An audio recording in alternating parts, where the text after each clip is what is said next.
So as you guys are coming in, we're just filling out some prompts that Tara has ready for us, that we'll work through her presentation.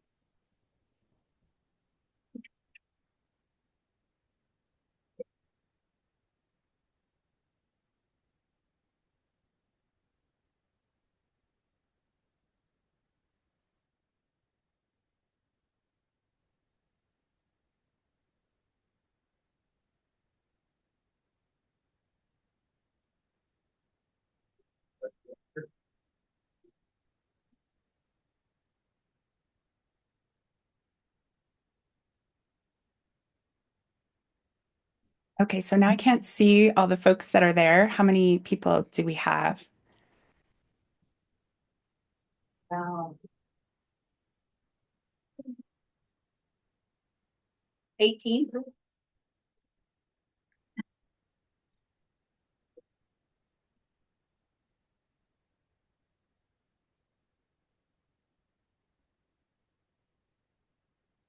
I'm going to go ahead and get started with the introduction while people are filling out. I'm Carissa Perfect. McNamara, and I'm the ambassador for the Northwest region with Montana Farmers Union. So I have the privilege of covering 7 counties, so Mineral Lake, Lincoln, Sanders, Missoula, Ravalli, and the Flathead.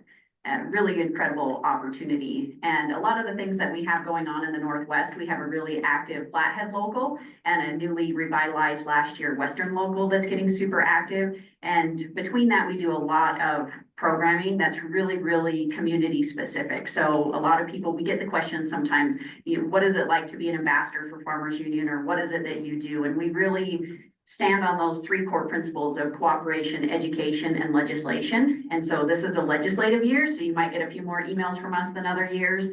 But this year is a year to be informed. And then from the programming side, we do a lot of youth education and a lot of adult education. And we love when that education is community specific. So when you all reach out to us as ambassadors, it really helps get our boots on the ground for the needs and the wants of where you are locally. And so I have the pleasure of introducing being an effective board member in your community, school, or co-op. And that, what an important topic for where we are in these times. And to guide us through that discussion, we have Tara Mastel. And she is the program lead for the community vitality at Montana State University Extension, where she works to support rural community vitality and local leaders. She served for almost 10 years as the Community and Economic Development Extension Agent in Jefferson County, Montana, where she led a range of projects, including historic building renovations, industrial park development, farmers markets, and local community foundations. Tara grew up in Wolf Point and lives with her family at Red Lodge, and let's give her a round of applause as she takes us away.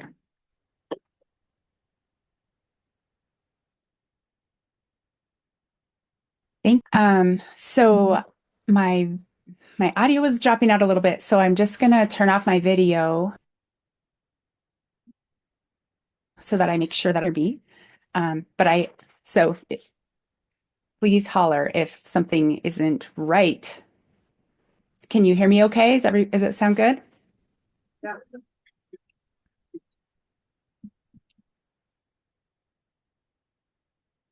Okay, so that I can't be there.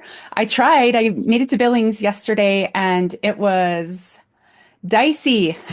It was really scary. The visibility was really low. And then when they closed the interstate, I felt like, okay, it's not just me. So I'm really bummed. I have been to this conference in the past and it's a good one. So I'm sad that I can't be there. But this is so cool that they scrambled and figured out this way to share some time, taking a minute to fill out or to put your thoughts down on the flip charts in the room there that Jerry put together. Maybe as we're going through this, if you haven't done that, why don't you go ahead and while we're talking, and then at the end, we'll go ahead and do that. And it looks like we have a couple people online. So for those folks, we have flip charts just asking for input, ways that you're engaged. So, like, what ways are the folks in the room there doing work in their community, volunteering, and what's your purpose for doing that? Your purpose for stepping up.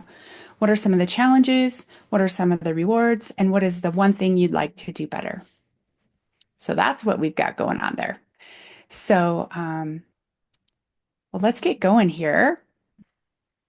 So, yeah, we're talking about engaging, getting, being an effective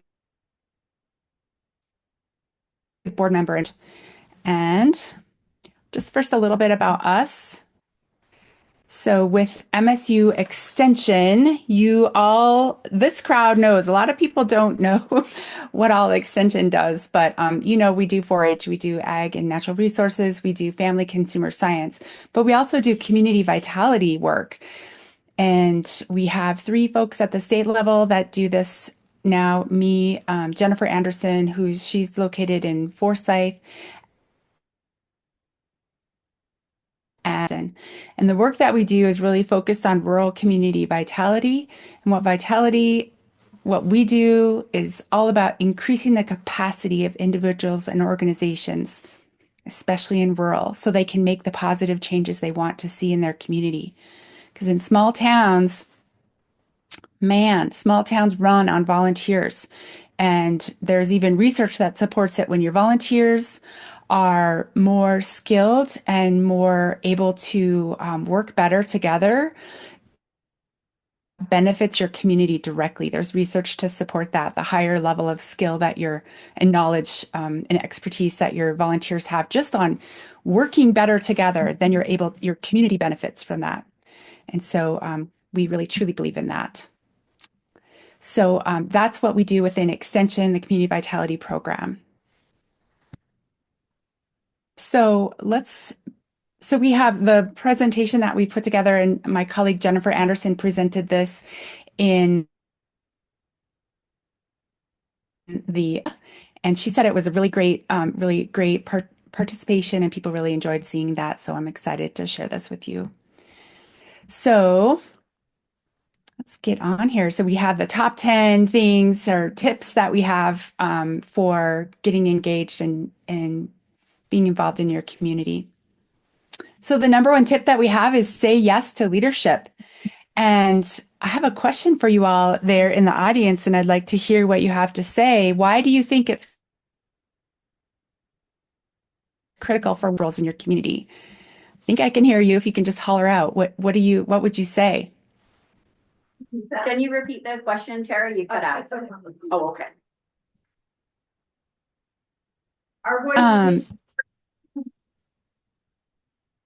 The question is on the page there in kind of turquoise. Why is it critical for women to become engaged and step into their leadership roles? Leadership needs more divine feminine energy.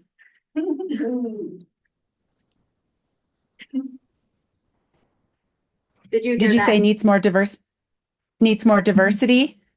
Divine feminine energy. Ah, yes. That's awesome. Anything else?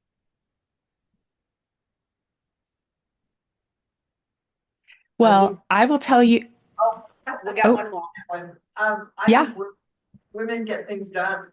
You. Okay, I couldn't hear that, but I'm guessing that was women get stuff done.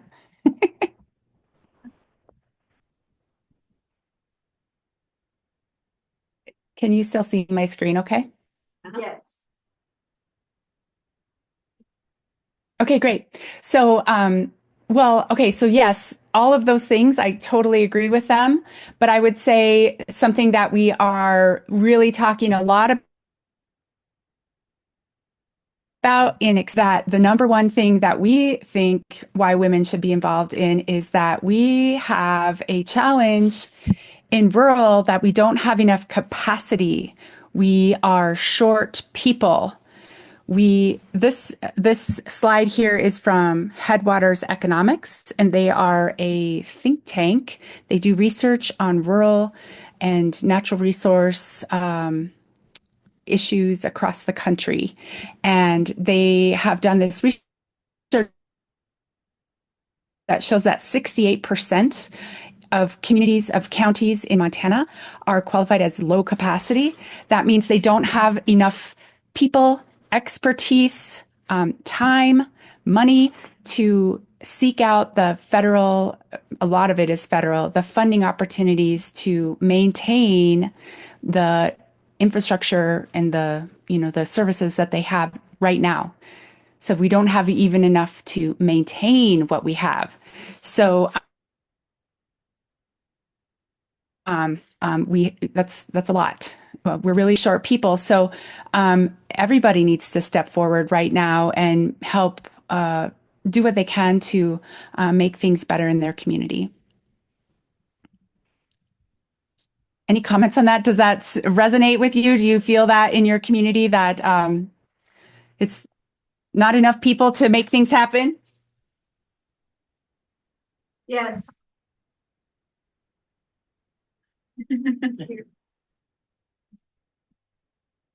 Yeah, when we saw this, we were shocked by it. Like, that's a crazy number.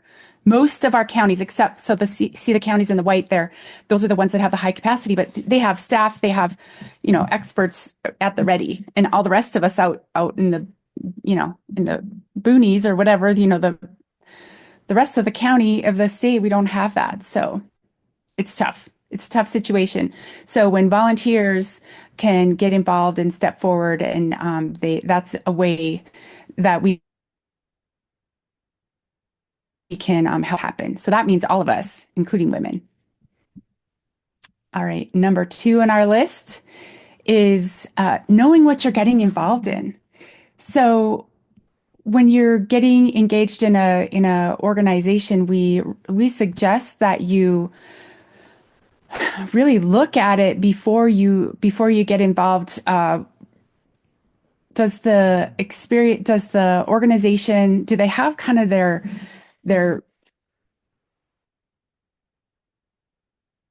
are they their documents in order? They kind of know what they're doing. Are they organized? Do they have a mission statement, a vision statement?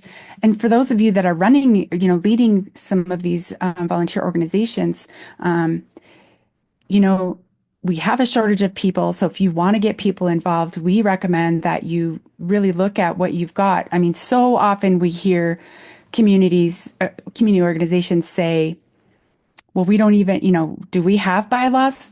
Where are in 10 years? Well, everybody by law, if you are a nonprofit, you have bylaws. You can't organize without them. And they are the rules for how you're supposed to operate. So we really think it's important that all of organizations get their bylaws together and share the bylaws, and your organizations, really talk with your group about what's our mission? What are we trying to do here?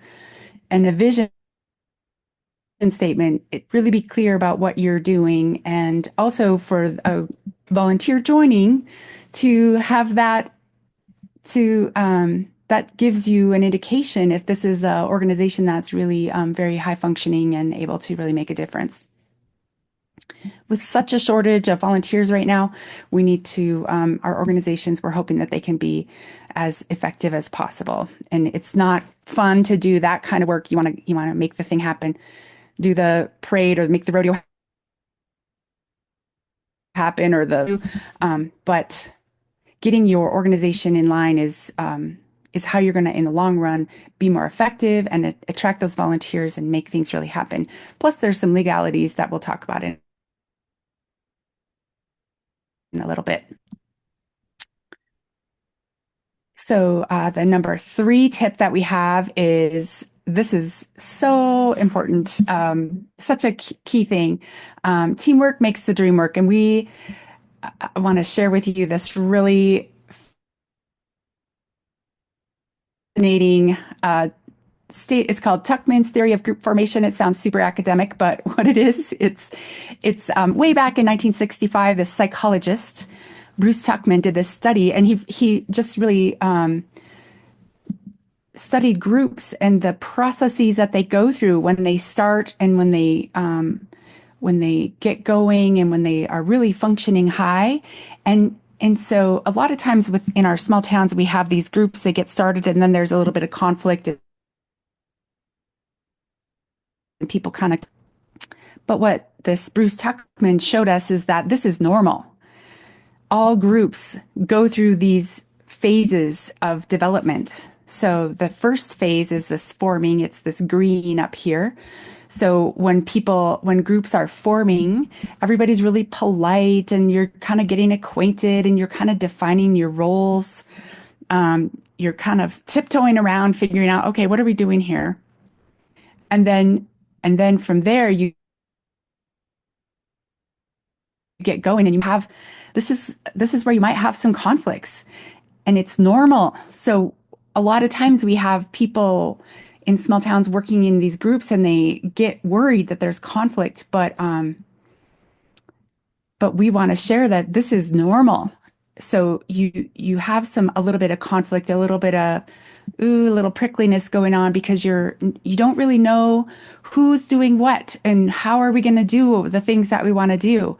Everybody's got a different way of they like to get stuff done, and sometimes you don't necessarily have the boundaries figured out.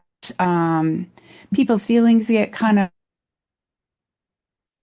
maybe bruised or bumped into a little bit. It passes.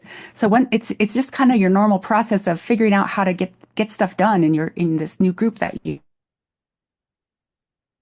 got going on or existing. So then we move on from the storming phase, we move on to norming, and that's when, especially for groups that have been going for a really long time, this is when you've kind of got all those things figured out. People appreciate everybody in the group. We know like, oh, this is how one gets stuff done. People feel more comfortable. And in the norming phase is when really you get a lot of stuff done. You're really high functioning. You're getting a lot of stuff done. It's pretty easy, not a lot of friction for making stuff happen. And then you move into that performing stage, and that's where you're really working at your full potential and you're achieving your goals. And then there is this adjourning phase where you natural end, but you don't necessarily have to go through that. But the thing that is really I want to point out is a lot of our groups that have been around for a long pretty well. But if you get some new people coming in, you're going to start right back in the beginning stage of that forming, where you're kind of figuring out, okay, how are we going to make things happen? And then you inevitably are going to end up into a little bit of storming. But I just want to say that this is a normal process and every single group goes through it. When we share this, it helps people to kind of relax, like, oh, okay. So when we get going on something or when some new people join our group prickly, a little uncomfortable, we don't have to get too worried about it. We're just like, okay, if you know what that's coming, just relax and just really listen to what people are saying and try to listen how people like to prefer to work and how everybody wants to get stuff done and just being open and appreciating everybody's strengths and things that they don't like to do or prefer not to do. What do you think about that? Does that ring true? I've always thought that in any big, large group, especially women, the reason you join it is because you feel like you can make an impression, feel like you can be something positive. So you're going to be surrounded by a lot of women that have the same opinion. You have to understand that they're just as strong and powerful as you are. Exactly. Yeah. So everybody, especially big groups of women, yeah, you've got, and you're adults like some things. So, but not everybody works the same together. So especially that storming phase is kind of coming together and like, okay, you gotta appreciate that everybody's a little bit different. And if we want to get the most out of everybody and help everybody make a difference, you got to kind of figure out you got to listen and you got to appreciate everybody's difference.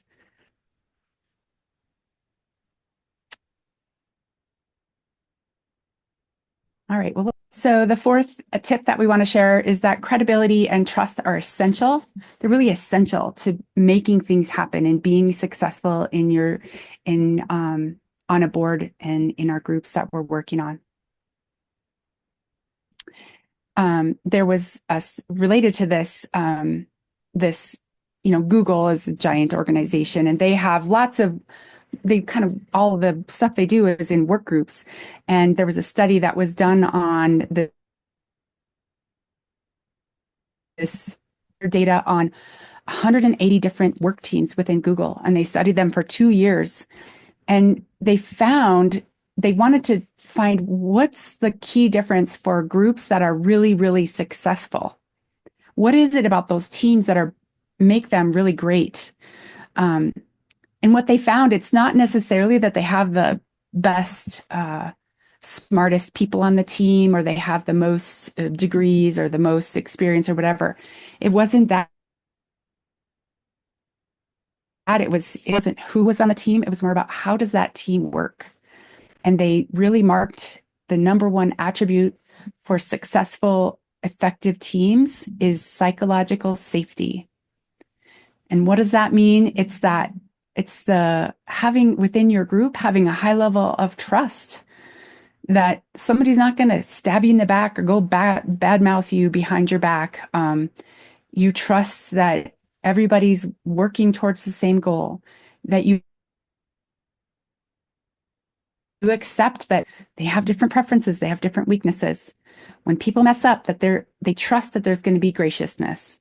Like, okay, I'm not going to get fired or ripped on or, whatever. And that people are treated with dignity. So sometimes we just really wanted to share that it, when you're working on a group, especially on a board and a committee or whatever, in a small organization and trying to make things happen in your small town, is really a way to make the biggest difference with your group in your organization, in your town. And this is hard, it's really easy. And especially right now, it's just everybody's so critical about everything. Everybody's kind of on edge. But if we can, and I think, you can go back to your group and just say, hey, this is what I learned. And this is what this is. You can Google psychological safety, and read about it. And there's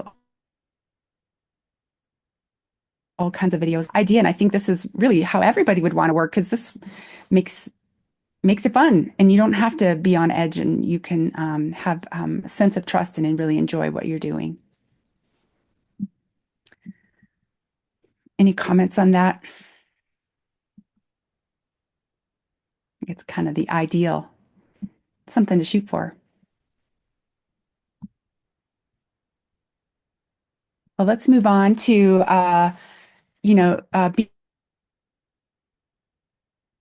being on a board, legal things to be concerned about. Being on a board, you do have legal obligations in Montana state law and in federal law. There are these 3 duties of or responsibilities or legal obligations that board members have. So if you sit on a board, it's not just, you shouldn't take it lightly. It is a real legal, you're legally obligated to that organization. And there's 3 main areas. You are obligated by law to discharge duty in good faith with care in the best interest of your organization. So you are legally obligated to do the best for the organization that you serve on the board. The next duty is loyalty. You're under a legal obligation to exercise undivided and unselfish loyalty to the organization, to operate in the best interests of the organization, not with your own self-interest. So, for example, like say that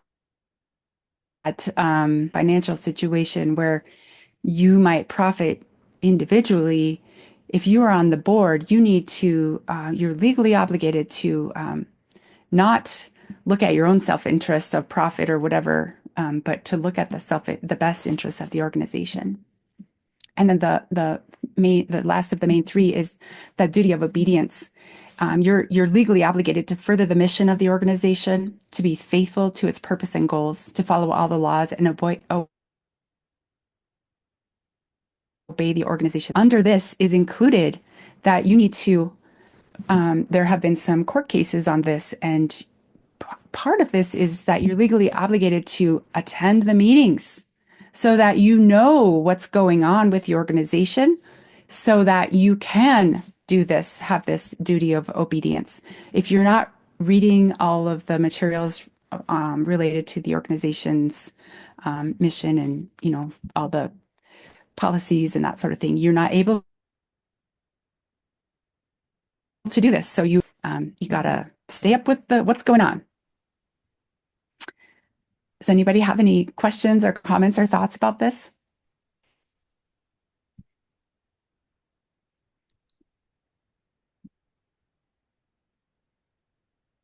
Yeah, I think people don't really think about this, but it's a legal obligation when you serve on a board.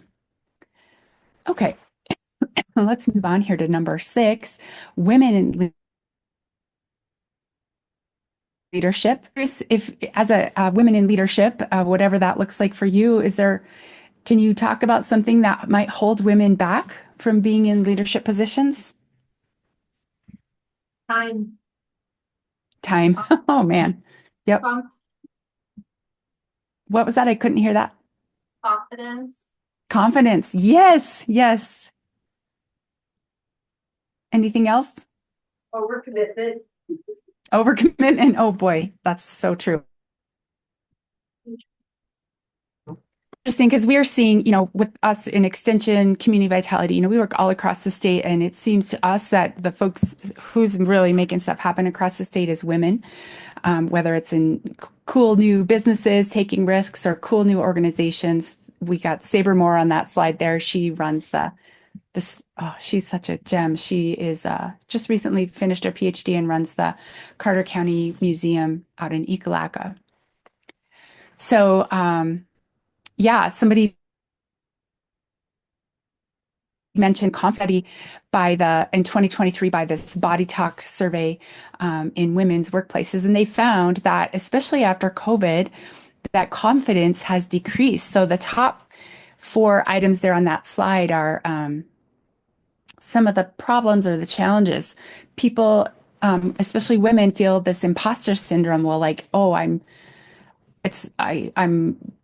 being an imposter. I'm not really a leader. I'm just faking it. There's increased biases. People are feeling that since really in the last few years, and then these microaggressions. So they're feeling some small kind of insults or acts of aggression from other people.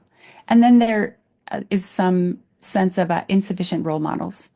So in the pink below there is sort of what we can do to combat those challenging things that we are sensing as roles is, number 1, develop a growth mindset. And you might be hearing this growth mindset a lot. What a growth mindset is the belief that your abilities and your intelligence are not fixed traits, but they can be developed and improved through dedication, effort, and a willingness to learn. So kind of that openness to like, okay, here's where I am now, but I am improving, always improving. The next one is recognizing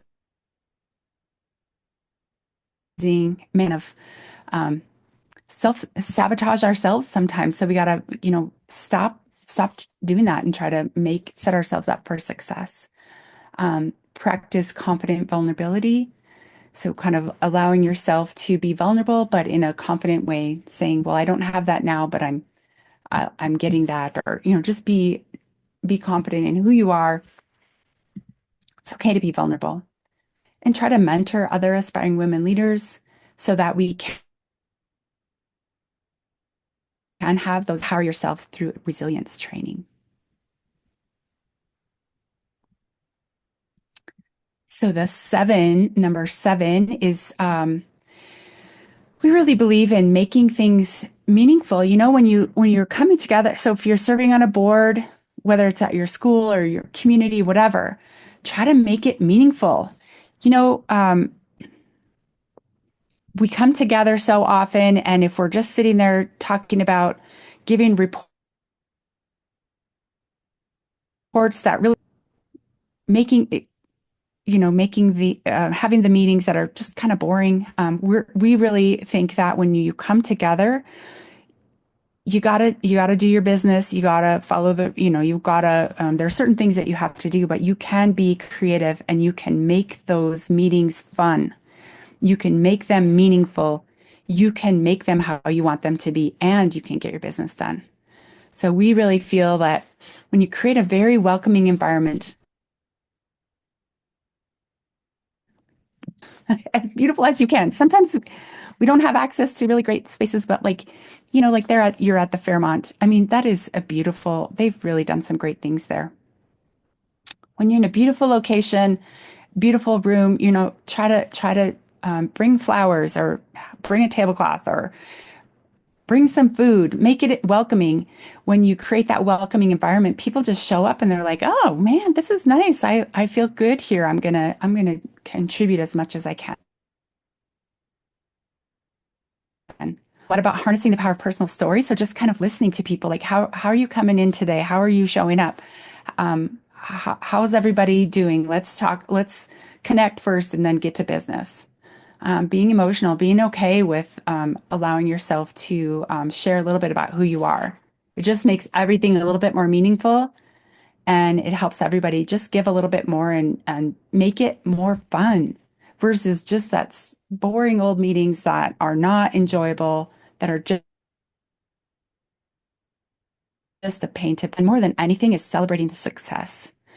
You know, we talk about rural community vitality, and there's two communities that we have really specifically done this, and they have had some wild success. And one of them is Win It. They every step of the way, they try to appreciate the successes and celebrate the successes and have fun and keep it positive.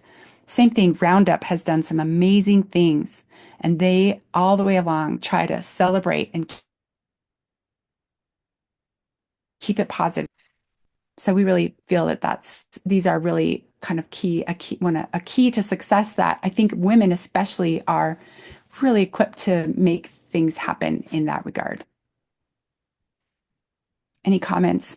Do you guys buy into that? Or you, it's maybe not your typical, but we really have seen that really make a difference.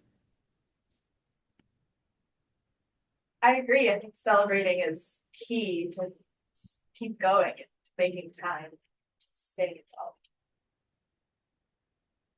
Yes. Yep. Okay. Okay, I'm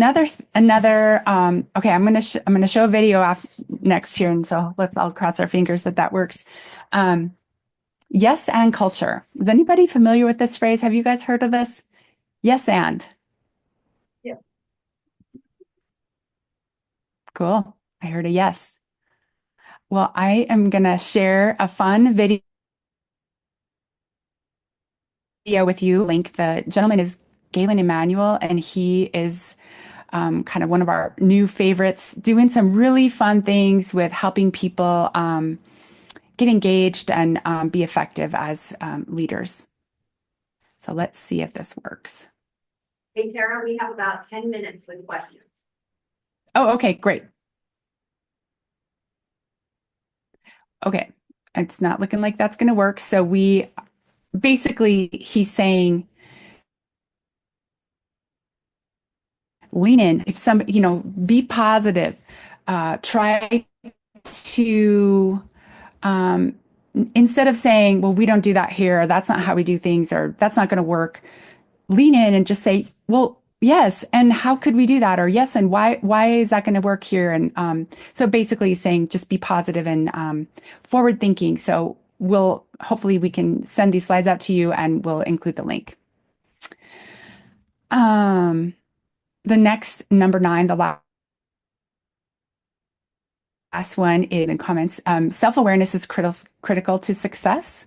So emotional intelligence is really, they're saying, more of a indicator of success higher than IQ, and the base of emotional intelligence is self-awareness.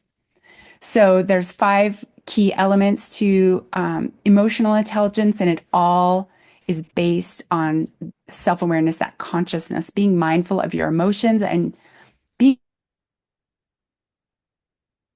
self-aware of others. So consciousness, self-awareness is the base level of emotional intelligence. So you have identified, people like this. They're people that are very, they know how to read the room. Are able to identify how their actions impact other people and how other people's emotions impact the other people. So the antithesis of this is, I'm sure we've all heard about this person, the mama bear. The mama bear really care about how that impacts others. So that is an example of being not self-aware. So being self-aware, you're able to identify how your emotions impact others. And really what happens there is you're able to be more effective. Compassion is the second C, being empathic towards others, being able to identify and understand the wants, needs, and viewpoints of others around you. I'm sure we all know those people, and you just love them because you feel safe, you feel understood, you feel like they are interested in you. And then finally, connectedness is the third major component of emotional intelligence. The ability to get on with others. It's easy to talk, people that are easy to talk to, people with really good social skills, very high indication of social skills and good intelligence, emotional intelligence. So really what we're saying here is how you show up matters. So you impact other people around you, and monitoring yourself so that other people feel comfortable. And so that really what that does is it helps reduce conflict. When we're dealing with conflict, that takes away our ability to be effective in whatever we're trying to do on the boards that we serve on. So just really, it's all about just getting along, being kind, being a good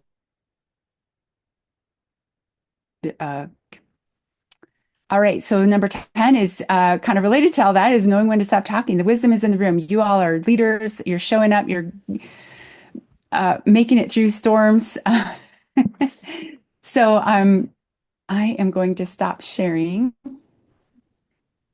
And I want to hear what you have to say related to all of this stuff that we've been talking about. Like 1 to 2 comments or questions?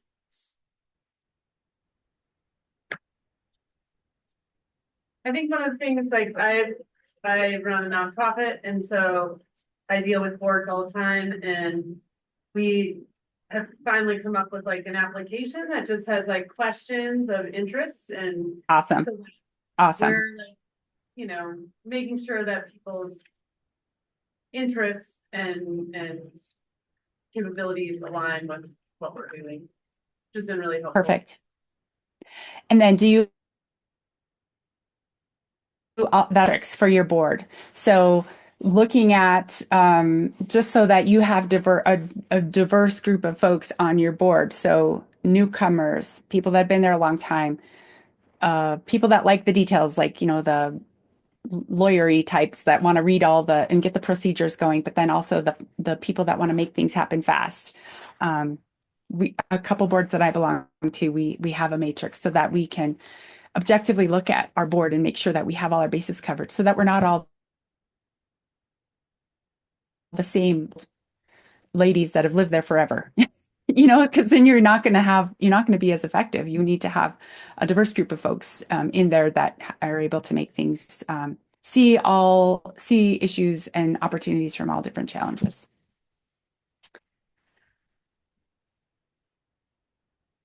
All right.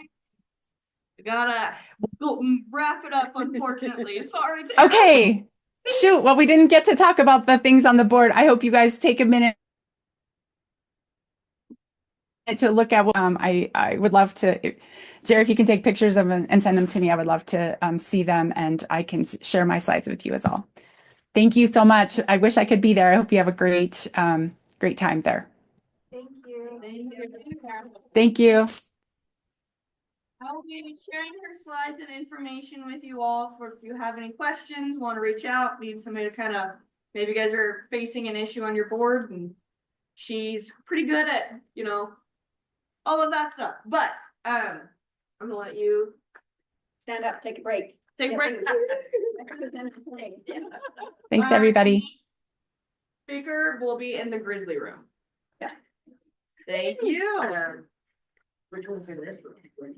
The next one that'll be in this room will be Tara. So not until this afternoon. Oh,